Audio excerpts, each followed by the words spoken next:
अहम ख़बर आहे। सिंध पुलिस में मुक़ररियूं ऐं बदिलियूं थियूं आहिनि। दादू, खैरपुर ऐं बदीन ज़िलनि जा SSP तब्दील कया विया आहिनि। SSP अमीर सऊद मक्सी खे दादू मां बदिली करे खैरपुर मुक़ररु कयो वियो आहे। Captain retired Saddam Hussain Khaskheli SSP Dadu मुक़ररु कयो वियो आहे।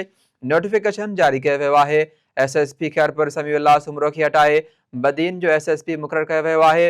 SSP बदीन डॉक्टर कमर रजा जिसकानी खे CPO रिपोर्ट खणण जी हिदायत कई वई आहे, जॾहिं त साजिद अमीर सदोदई के SSP ठठो मुक़ररु कयो वियो आहे। फारूक बिजरानी के रिपोर्ट करण जी हिदायत कई वई आहे।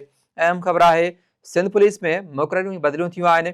दादू, खैरपुर ऐं बदीन ज़िलनि जा SSP तब्दील किया विया।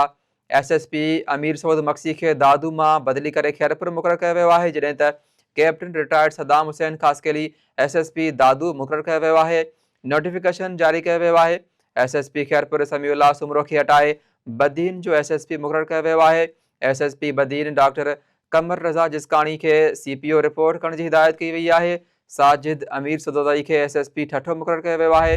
फारूक बिजरानी खे रिपोर्ट करण जी हिदायत कई वई आहे।